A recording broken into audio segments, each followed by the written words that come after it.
All right, ladies and gentlemen, welcome back to DAO Talk. This is DAO Talk episode 39. It's your one-stop shop for everything DAOs. I'm Tommy. And I'm frisson. Welcome back, my friend. It's been a few weeks. How have you been? We're so back. It's just like it feels wrong when we don't do a DAO Talk weekly episode. It's Yeah, tough because Tommy and I are the entire go-to-market department of Tally, so we do a lot of things, and sometimes we're like, man, we just need to get this done. Can't record an episode this week, but then I always regret it. So yeah, we're so fucking back. yeah. It's a staple, and every time we've thought like, oh, maybe we just stop doing it. Maybe it's too much. It can't stay away. It's too good, you know.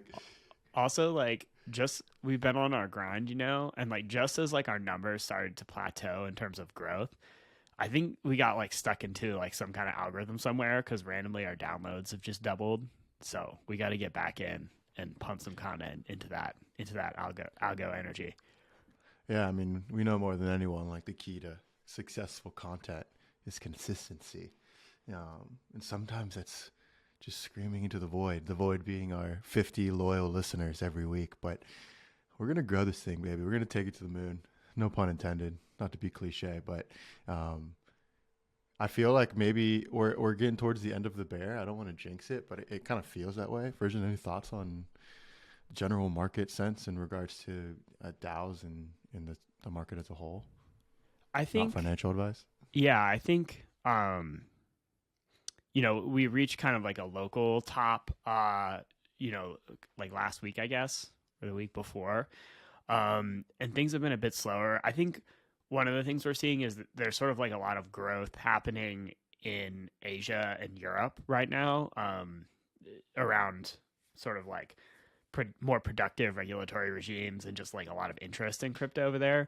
Whereas there's still a lot of growth and activity in the US, but some institutional firms, that were more on the fringes are kind of pulling out because of all the aggressive messaging from the basically like Biden administration, and related parties about crypto. So, like I think one of the things we're seeing, with this more recent pullback is just like there are some firms and entities that are kind of like we're not quite ready for this given the regulatory environment, in the US specifically, right? But I think that will be counterbalanced by what we're seeing in other parts of the world, and also like eventually that we're going to hit a bottom on the US stuff because like in my opinion, and I'm not a lawyer or anything that resembles a lawyer, but like in my opinion, a lot of what the administration is doing is just like unlawful, and also just not popular. Like crypto is unpopular right now generally, but I think most people who are sort of like quote unquote anti crypto, like they're anti crypto, but they don't like care about it that much, right? Right. Whereas the people who are pro crypto, which is like not a majority of people, but like a solid 10% probably of the country, who like actively like crypto, right, and hold like a material amount of it, they care a lot. So I just don't really think it's a like it's sort of a tenable political position for now because of how poorly 2022 went, but like ultimately I think that's going to unwind, but I don't think we're there yet, in the US specifically. So I think we're going to see continued chop, but yeah, on chain is certainly back, which that's a whole. Sorry, you probably weren't looking for a long rant on this, but that's a whole thing. Like that's another reason that like ultimately the political stance that the U.S. is taking is untenable. Is like part of what's happening is like they're just pushing people on chain, right? So like, and I don't mean that in like a mimetic way, like they literally are. So ETH withdrawals were enabled recently, and they shut down Kraken, which is a big centralized exchange staking program. The SEC did, and so everyone had to like with Kraken withdrew everyone's staked ETH for them, right? And then just gave it back to them, after withdrawals were enabled. And most of that is just going on chain, right? Into Solo validators, into Rocket Pool, into Lido. And like what that's doing is driving up the ETH burn, which is very bullish for ETH. And like ultimately, like my personal opinion, like, you know, kind of more people being on chain is like the main thing that matters for the long term like growth and health of crypto and Ethereum specifically.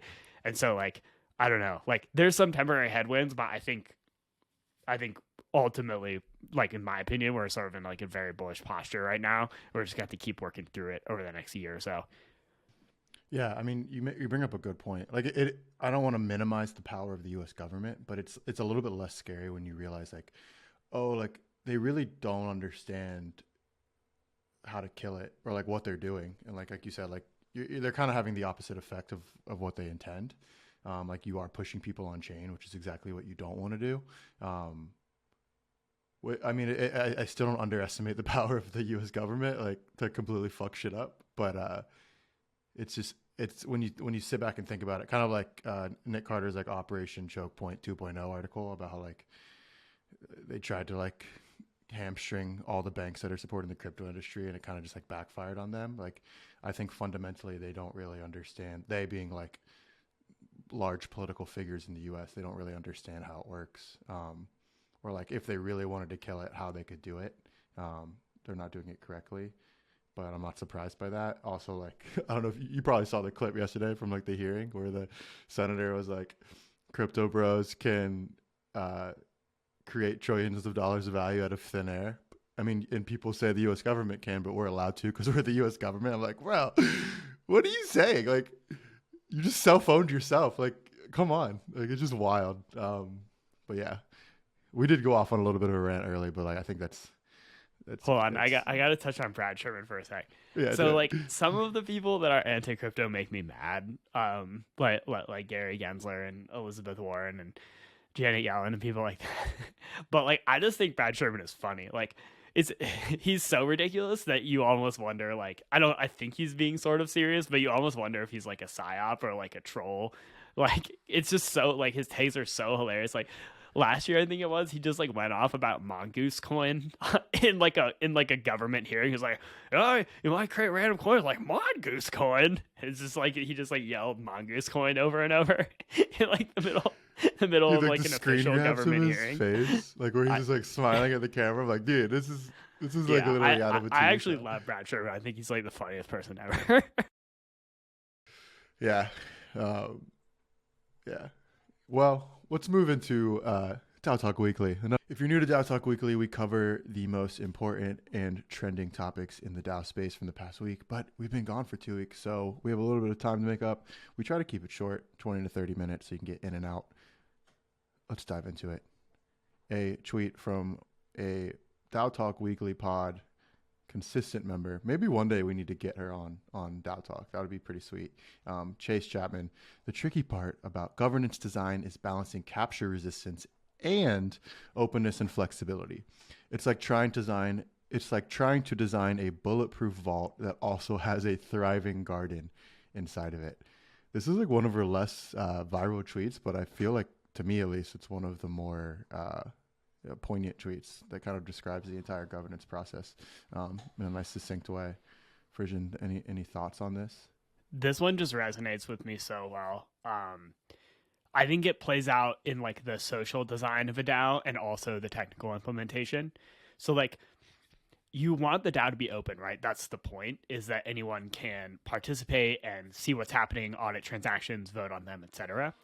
But if everything is completely open and you don't like create some kind of function that selects for people who are like a good fit for the DAO, basically what ends up happening is you sort of attract like the lowest common denominator person, and what I mean by that is like basically scammers or like people who are trying to attack the DAO.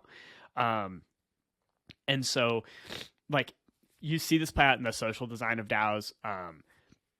If you look closely, like I've been talking about Optimism Season 4, of governance, Optimism Collective, and like the way that that's designed. Shout out to Justine, who does like, an amazing job as the governance lead at the Optimism Foundation.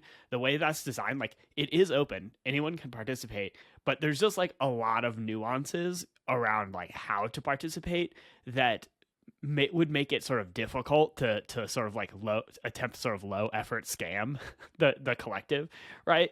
And there's also a lot of nuances around like even if someone makes it through the process, you can sort of tell, right? If they're sort of not aligned with where optimism is going. It's not perfect, but the point is like they baked in a lot of learnings about that social kind of process where like I said, it's still open. Like anyone can participate for sure, but it's sort of it's the entire process is designed to push people through who are like very serious about contributing to the Optimism Collective. And that's just like that's not like a technical aspect of the DAO. That's just like, hey, this is our social consensus around like how to basically contribute to Optimism Collective and get rewarded for doing that in the upcoming like several months.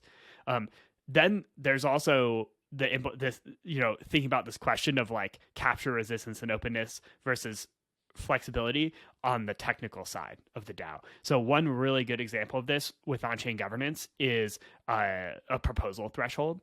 So an important feature of Governor, which is the DAO smart contract framework that Tally supports, is you can easily implement a proposal threshold where you have to have like a certain number of tokens to make a proposal in the DAO.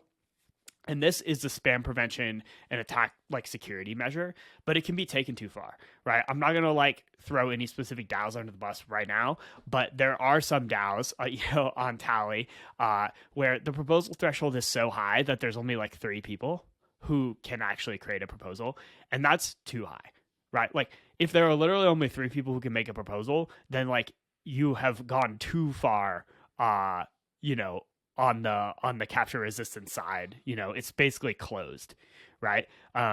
So like one interesting counterexample of that is like as part of AIP 1.1, which is one of the like recent proposals that's going to go on chain soon in Arbitrum, they're making the proposal threshold 1 million ARB, which is like high, but if you just look at the delegate mix, it's not that high, right? There's probably several dozen people, I think, who would qualify, and then also it would be possible to sort of like it's not just about like whether you yourself are one of those several dozen people. It would be easy to sort of like collaborate with one of those several dozen people. And so, it's not just like any old random person can like make an on-chain proposal to like do something to the giant treasury that Arbitrum has, or the like incredibly important, protocol infrastructure that they have. But it is, it's enough, right? Where it's not just like asking to be attacked, I guess I would say. So yeah, those are some thoughts. Like I love this take. I think it's like it speaks to the heart of DAO design. Yeah, I mean, it really is a balancing act between those two things. And I think like from my end, like Frisson is a large delegate in Arbitrum DAO, but like on my end, I like to think I can kind of represent the token holder who isn't getting things delegated to them. They are delegating to other people. So I like to think about it from my end, like, okay, I'm a part of these DAOs. I'm a token holder in these DAOs, but I don't have the time or like desire right now to be actively participating. So like I think about like you say that it's like, okay, well, like someone might think, oh, there's only 12 or 15 people that are making votes, but you bring up the good point. Like you can interact with those people. Like ideally, like Frisson is my delegate. I'm having daily or weekly interactions with him, or whenever proposals or live interactions with him, that can, ideally helping my voice be heard. It brings up a lot of like questions and ideas around delegation, which we'll talk about later in the episode, like Delegation Week. We have a really cool event. It's a whole week-long thing around delegation for everyone that's involved in this process. So we'll talk about that a little bit later, but I think something we've talked about in past episodes is like having a lot of thought takes, but never really talking about like, okay, like, well, how can people who are listening get involved in that? Because I think a lot of people that listen are probably in that smaller pool, because I think most people are just the average token holder. Like the big delegates are small, like that's why they're whales. So we'll have stuff for everyone. We'll have stuff for people to get involved. And yeah, cool. All right, moving along. Tweet from Frisson himself, kind of along the same vein. DAO should have an open multi-client architecture. They should not be dependent on any one front end or team. A little bit different, but the same. Not necessarily about governance design, but infrastructure design for a DAO. Frisson, what spurred this tweet? What made you think about it? Like, what can you share about like why should people care about this? And what were you thinking about? Yeah, we were just talking about DAO capture resistance. One way that DAOs can be captured is through tools. or technical implementation. So, if your DAO is, if the ability to like vote or make on-chain actions in your DAO is dependent on a specific tool set that one team has implemented, then that's not very decentralized, right? And it's also not very secure because maybe that team decides to stop working in the space, or they have some sort of restriction that they have to put in place, based on nation state laws or something like that that's not compatible with the future of your DAO. And so this is one of the reasons we love Governor. Is the smart contract primitive is like open and completely open source. There's a bunch of teams that like work on it, look at it, use it, implement it, right? So the base contracts are open source and not dependent on any one team. And then they're also modular, which means that front ends that that interact with those contracts can also be built by any team and worked on by many teams. And so we actually like the fact that Tally has competition, right? For exactly this reason. So there's a bunch of like really cool teams that work on different ways of interfacing with Governor smart contracts for DAOs, and teams like Boardroom, teams like Karma, et cetera, like a bunch of the folks we're working with during delegation week. And it's like competition for Tally, but it's also collaboration because it makes like the use case of Governor and DAOs much more robust. And so like, obviously we want to be successful in that ecosystem as Tally, but we want to be successful because like users choose, because delegates and voters and token holders choose to use Tally because it's like their favorite tool or whatever, and not because like the DAO is trapped into using Tally. And like, again, I'm not going to like call out specific projects in this environment, but like there are quite a few like very important, even systemically important is a strong word, foundational like on-chain protocols and products where the DAO is captured by the tool that they're using, right? And we don't like to see that. It's the opposite of we love to see it, we hate to see it. So this is where we're kind of going with this tweet. Yeah, you kind of followed up here. Someone had to follow up, like, how do you get started? A few points, and we'll move on. Like, okay, that's great, but like, what is actionable? What are the next actionable steps someone can take if they want to not be dependent on one front end, one tool?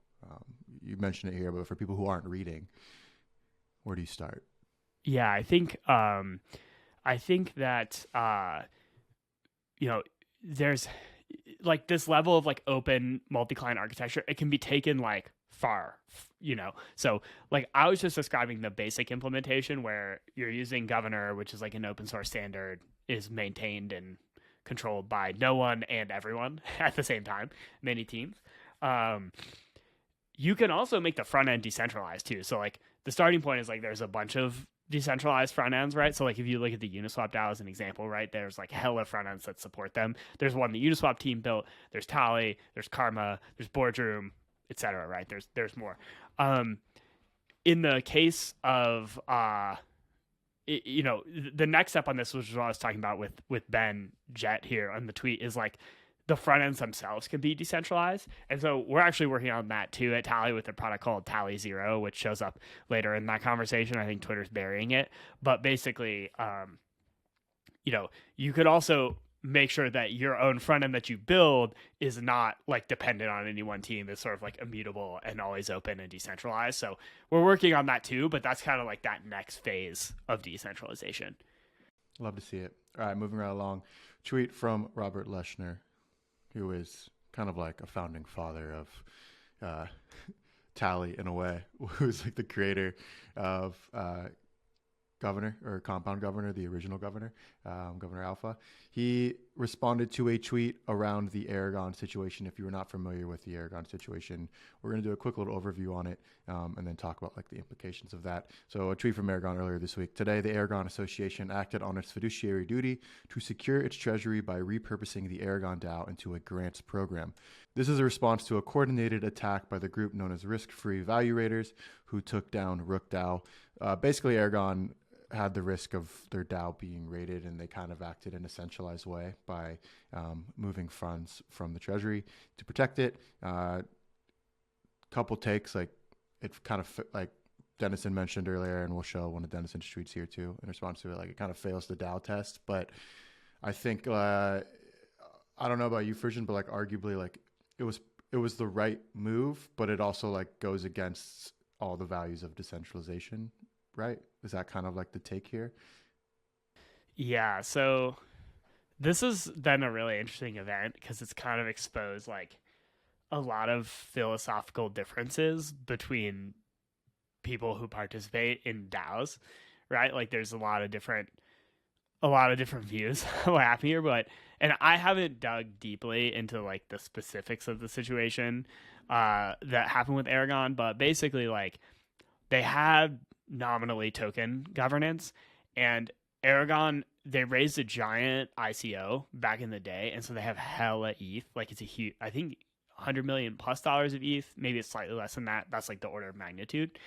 And the project, they sort of like, are using that treasury to like build Aragon, right? And there's like a whole staff that's getting paid, salaries to build Aragon. And, there's sort of like an analog to the corporate world here where like, if it's the case that a company or a project has a lot of money, right? And there's people using that money to pay themselves, but sort of like the market doesn't think that that entity can actually like sort of produce better returns than like just the capital that's already inside of it could produce if put towards other uses.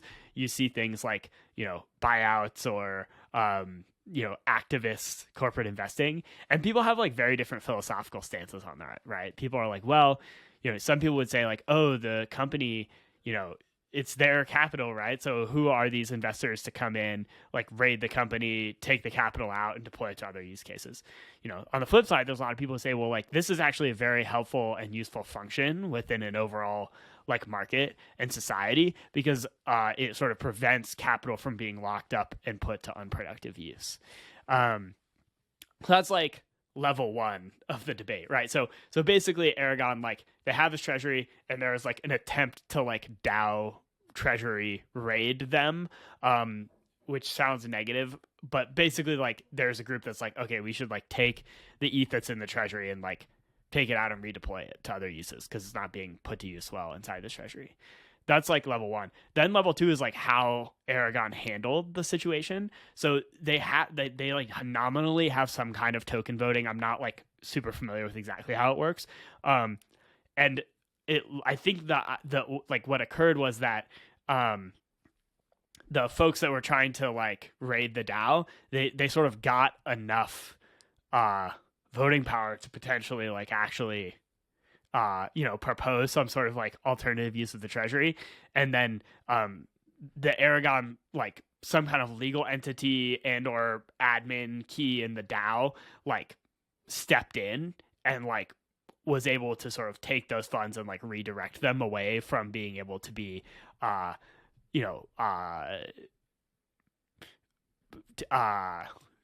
from being able to sort of be proposed, like from these folks' proposal to be able to sort of like access the funds. And that's not very decentralized, right? And so there's this debate on like whether that's okay, right? And so you see Monet Supply, who's like a home, OG homie, like is like, he sort of thinks it's a failure of being a DAO, right? Like if you have to sort of like resort to these centralized mechanisms, to just like take control back from the community, like you're really not a DAO, are you? Right. And then you have the opposite. It's like, well, there's these like corporate raiders and they are just trying to buy influence and take the treasury. So it's good that they had this backdoor. Right. And so you sort of see like this debate flourishing across Twitter among DAO people on like what sort of the right approach is. I'll say where I stand. Like I'm not gonna like touch on the specifics of the situation because I just haven't dug in. But like I think that at a bare minimum, if you have some sort of like centralized control, it needs to be transparent to the community. Like we talked about this with Arbitrum. They have a security council, but like the DAO controls the security council, and it's in their documentation. Everyone knows the powers the security council has and who's on it, right? So I think having these sort of like centralized like admin keys, backdoors, legal avenues to control a DAO, like if you have them, well, first of all, I don't love the like off chain / legal version of this. I think it's better if it's like a also on chain like multi-sig like the Arbitrum Security Council that's still controlled by the DAO, and also but also it needs to be sort of like transparent so the people who sort of like own the token and participate in the DAO understand kind of what that path is, right? And it doesn't seem like that was the case here, but again, I haven't like dug deeply into the specifics. The last layer on top of this is like the Aragon makes DAO tooling, right? So it's like, if you sort of don't agree with what happened here, then like, it's sort of like, yeah, you're probably not going to use Aragon's DAO tooling that they're building. And so that's kind of like what Lesher is getting at here, in terms of like, governor as an alternative. So yeah, that's that's like the full take. There's tons of like interesting, meta takes on this on Twitter. I would say we'll link there's if you're not watching, there's a very long thread from Aragon that explains it all. Go read that so you can get the full context of it. Like, you're going to hear our takes on this show, but we always encourage you to go do your own research, not TM. Go read the thread, come to your own conclusions, and then let us know on Twitter. But again, like we bring this up because Leshner makes a good point. Like, if there is a solution to this, it's very simple and it's battle tested and it's been used in many other DAOs. Fork the compound governance framework instead, right? Use governor. I think Governor Charlie's coming soon, the third iteration of this. So yeah, like it's that simple. I think like the most important point for me is like, the philosophical debate is interesting, but you brought it up at the end, and I think Monet brought it up too. It's like, this is not just a DAO. Like, this is a DAO that is a DAO tooling company, right? Like, you're responsible for kind of setting the standard, and you're setting a absolutely horrible standard. So unfortunately, that just adds another layer of complexity to the situation that makes it look way, way, way worse. So we'll see how it plays out. But again, go read the thread. As always, we'll link it in the show notes. So DAO Talk doesn't have a Twitter account. We don't have really a place where we tweet or post. So that kind of takes the place of Frisson and I's personal accounts, and also Tally's Twitter. Tally's Twitter is where we basically try to retweet and elevate everything that's kind of happening in the DAO ecosystem. So at the end of DAO Talk Weekly, we go through some of the highlights of that Twitter, just in case you missed it this week. So we'll start off with a good one from our CEO and co-founder, Dennis and Bertram. We, Tally, just published some documentation to help bridge providers with powering layer 2 DAOs. Also really useful for native bridges for L2s. We'll link the docs to this in the show notes, but it's pretty simple. It's a really good resource for bridge providers powering layer 2 DAOs. Like, go look at it. It's awesome documentation. Frisson, thoughts on that besides like based? Pretty sweet. Yeah. There's like, especially with gas fees being the way they are on Ethereum L1, like there's going to be an increased need for cross-chain governance. And like, this is a key barrier. Basically, like ERC20 votes is something you can implement on your token that makes it compatible with Governor. And in a lot of cases today, even if ERC20 votes is implemented on the token on like whatever chain is the home base of the DAO, once it gets bridged, it gets stripped off. And so this is one of like several things that need to sort of like be put in place to like really enable secure cross-chain governance. And so yeah, I think this is going to be a recurring theme in the coming months and years is trying to enable cross-chain governance and making DAO participation more scalable, because like voting be costing like $20 right now, which is just not workable, right, on mainnet. Yeah, 100%. Again, coming from the average token holder, I'm not spending $50 to delegate. That's a hard pill to swallow. I'm not going to do it. And I don't think the average person's going to do it either, especially like if you're trying to get like your mom into like into DAOs, into governance. It's like it's a non-starter. Literally it's a non-starter. So great like step towards fixing that layer twos. All right, 26 live proposals from 9 DAOs across 4 different chains. Some say we're so back. Tally says we never left. Yeah, if you ask us, we were never gone. DAO activity has been it's been like this for the past like good amount of months. But yeah, nothing much to like, there's not much of a take here. Just DAOs are popping. If you want to go look at Tally's front end, you can kind of see like we make it pretty accessible for everyone to like kind of scroll through which DAOs have active proposals, how many token holders you have. You can just kind of scroll through if you recognize one or want to discover a new DAO and kind of, get involved with that or see what they're up to. You can go check them out at tally.xyz. Popping off. Also, when the surplus L2 fees are collected, let me restart that. Some news from the Arbitrum DAO. When the surplus L2 fees are collected by the Arbitrum DAO, you'll be able to see them on Tally in the DAO assets section of the governance page under Arbitrum mainnet Ether. Frisson, for those who don't understand the fee structure of the Arbitrum DAO and how they're collecting fees, give us like a quick, as quick as you can, breakdown of it and why it's important for it to be visible on Tally. Yeah, so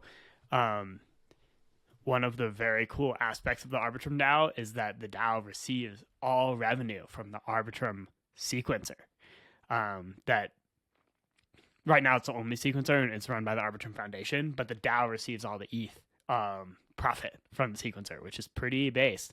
And so if it's sort of like there's a relatively nuanced like set of contracts that sort of like this ETH flows through. It's all permissionless and controlled by the DAO, but we've sort of made it easy to see like where it ends up once the DAO claims it on the DAO assets page on Tally, which is pretty cool. That's like a underrated aspect of Tally is like we sort of show where all the DAO assets are, and in a really easy to consume way. So check it out. We have the Arbitrum treasury, which is like a separate contract that has all the ARB in it. And then we have this Arbitrum mainnet Ether contract that shows all the ETH from the sequencer. So check it out. Definitely go check that out. There's tons of other features on Tally as well. We try to highlight them whenever we can, but definitely go check out the site. Just play around. It's a very good experience just from a UI perspective as well.